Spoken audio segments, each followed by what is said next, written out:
Now I don't know who's told you things, but let me just tell you about something. Witchcraft. Well, I don't practice it, not at all.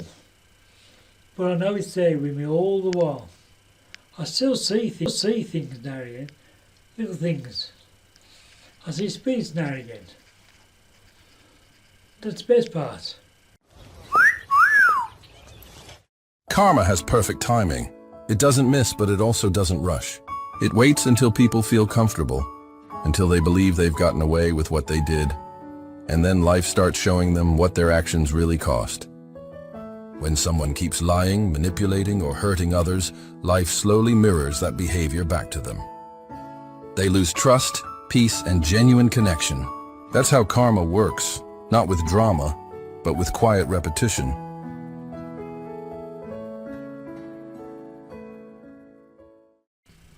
When I was 10 years of age, my brother was going out with this girl called Sue.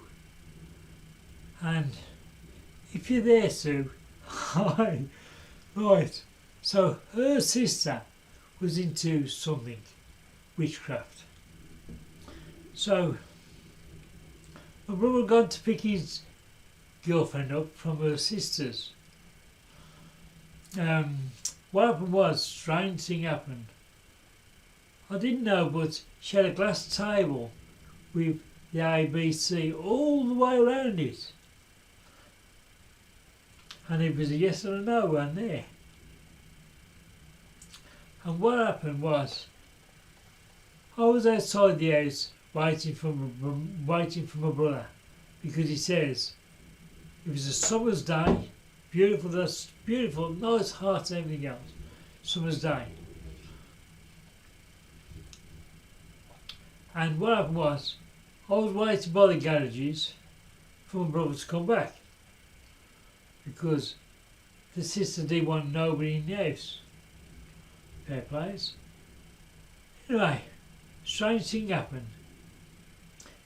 It thundered and lightning coming out of the sky, pissed down. It was absolutely pelting down. I was getting soaked.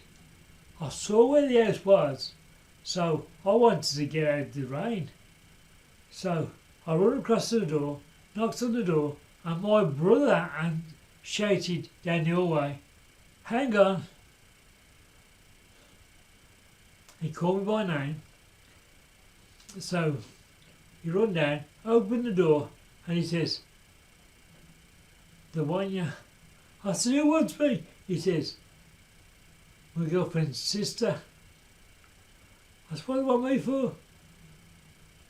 Not knowing that she was a witch, and her husband was a witch as well. So I went in the living room where this big glass table was, big round glass table, with cards all the way around it, in alphabet, A, B, C, D, E, F, G, that type of thing. And there was a serious look about people. The sister looked very serious. I said, "What can I do for you?" She says, "Your nana wants to talk to you." Well, my nana had passed away a good few years just before that. So I said, "My nana's dead, darling." She went, "She's not. She's here. She's in this room in spirit." I didn't know what spirit was. So I was, "Where?" She says, "She wants to tell you something." I said, "What does she want to tell me?" And then she says, "Come to the table." So I went to the table. She said, "Don't touch the glass." I said, "What do you want me to do with this table? Well, it's got these funny cards all around the edge. And a yes and a no there." I couldn't read, I couldn't spell. And then all of a sudden, this glass moved. It actually moved by itself. Nobody touching it at all. Nobody. Not one finger touched it. So my mind got inquisitive. I went underneath the table looking for wires or magnets or whatever I could think would do it. In the middle of this glass there was a ball bearing, about so big, that would move the glass if it moved. So I went back up, there was nothing around, nothing at all. No wires, no magnets, no nothing. Absolutely nothing. I said, "How are you doing now?" She went, "I'm not doing it, the spirits are." Okay. So I watched. And he moved to each card and they wrote it down and it spelt off my nan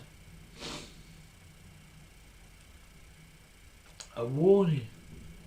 And the warning was, don't steal a black car. God, I was 10. I wasn't even thinking about stealing a car or nothing.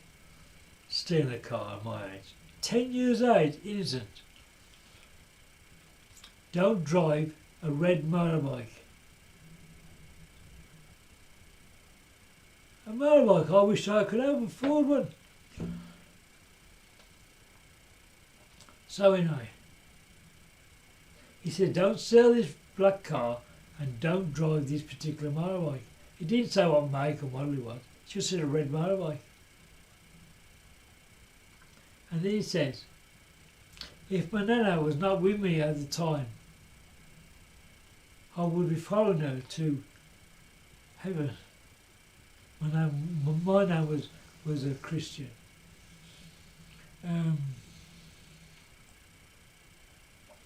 So I thought, well, that was good. I had done that. Well, it was a crazy good.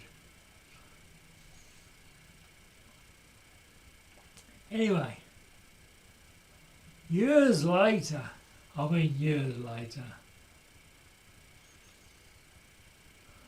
was down the pub with one of my mates. His name was Michael Wood from Birmingham. So we were having a drink, we were getting smashed. I was homeless, but I was still getting smashed. It was the only thing I could do really, was get pissed all over because I was homeless, I was on the street. And then my mate says, do you want to send me a new car? I said, you got a car? He said, yeah, I got a car. I thought, I'll show him it. I'll go and get it. So he went to the back of the pub, come back, and he was outside the pub, wheel spinning, acting stupid. He was pissed. He was pissed as a rat. So, me, because I can drive, I got a licence, but I can drive. So I said to him, move over, you silly cow. I'll take you home. So I got in the car, went down the road, we went off the car park, across the road, down to a side street. Then we met the Bagshaws. There was Tony, there's all the Bagshaws. And I had bought my dad's mate's Capri. It was only a 1300cc. But I knew that his black Triumph could kick its ass because I knew about the Capri was crap. That's why Charlie sold it. So anyway, they was giving all the big ones, you know, all this, what a crap car, we could piss off because in them days cars were jacked up like that, like the Americans do. It was jacked up by the back. It was a full Capri jacked up with wide wheels. So, me and my mate Michael Wood said, race him. I said, I can't race him because I'm all fucking caked. He would race him. And the Bagshaws were willing to give me a race. They wanted to race their car against this old car. So I said, alright, no problem, because it was a Triumph Toledo 2200 twin carb against a 1300 Ford Capri. So we set the boundaries. We said up to the next pub, which is about half a mile away. You go down the road, Baldy's Mansion, sharp turn, up the road, the pub. Baldy's Mansion was halfway. So we all agreed. So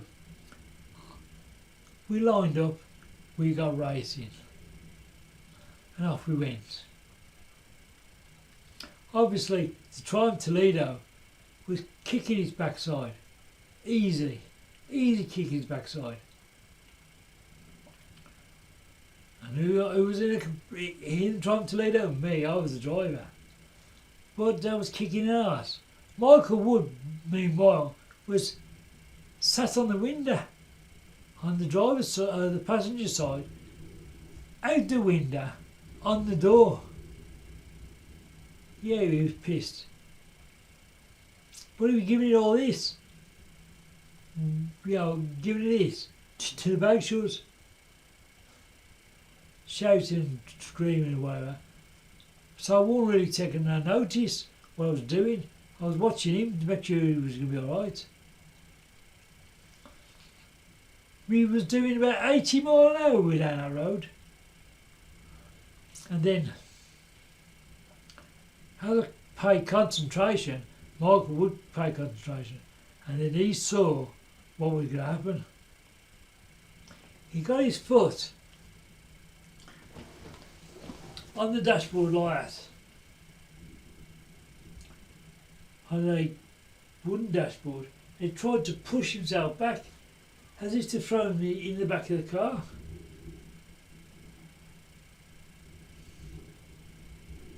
Because we did the bend where Baldy's Mansion was.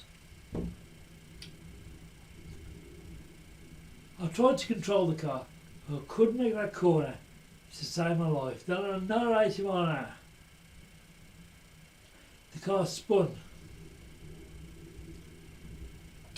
Tried to get control of it, couldn't do it. It was going too fast. We hit the edge, and Baldy's Mansion's edge was massive, well groomed. The car went through the edge. Well, as he went through, he sort of lifted like a ramp.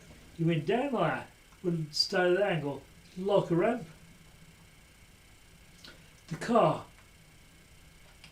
went up, flying in the air, spinning at the same time, and hit an oak tree. Michael Wood went out the window. I was a driver, big old fashion steering wheel. The car landed on the floor, the right way up. Michael Wood was on the grass down there, holding his knee, screaming. I mean screaming. Couldn't understand why, but he was holding his knee. Or I thought he was holding his knee. Then something caught my eye. I looked over, and it was Michael's leg in the dashboard where he tried to push himself into the back. He stuck in the dashboard and threw him out the window. His leg got ripped off. I woke up in hospital because I passed out because the blood was too much. I woke up in hospital. There was a cop at each side of me. Just says, oh, you're still alive. The only thing wrong with me was a little tiny, and I mean a little tiny bruise. Just there. That's it. and crashed at 80 miles an hour. A little tiny bruise. I said, yeah, what's wrong? And he said, I hope you're insured for that car. What car? I played dumb. What car? And he said, the car you own? I don't own a car. He said, well, who's that car? I said, that's Michael's. He's my mate. I was driving home because he was pissed and then he wanted to race. So, and things happened. He went, I'll have you know, that car is not Michael's.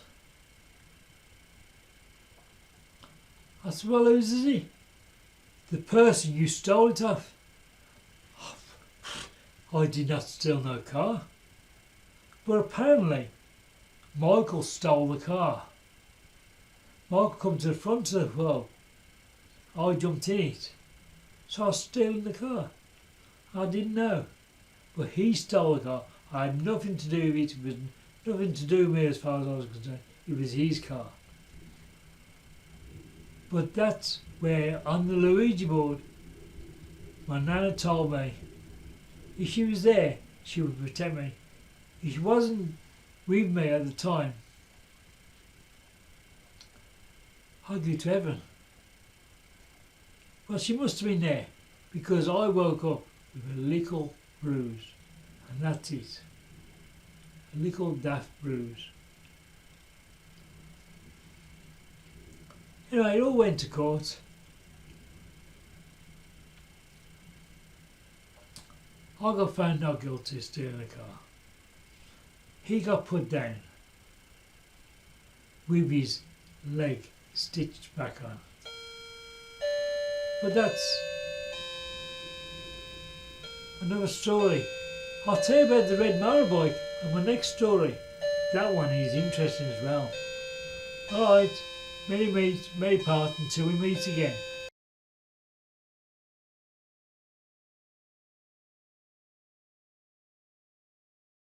Karma has perfect timing. It doesn't miss, but it also doesn't rush. It waits until people feel comfortable, until they believe they've gotten away with what they did, and then life starts showing them what their actions really cost. When someone keeps lying, manipulating, or hurting others, life slowly mirrors that behavior back to them. They lose trust, peace, and genuine connection. That's how karma works, not with drama, but with quiet repetition.